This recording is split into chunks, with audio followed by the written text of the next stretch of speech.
Okay, hello everyone. Here I want to provide tutorial on how to split screen on Samsung Galaxy A55 5G device.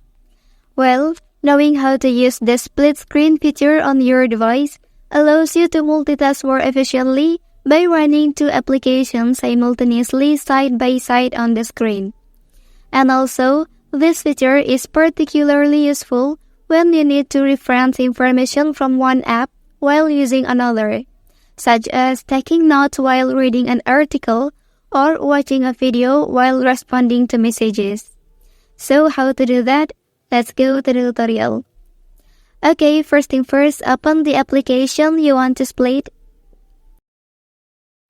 Okay, next, tap on Recent button.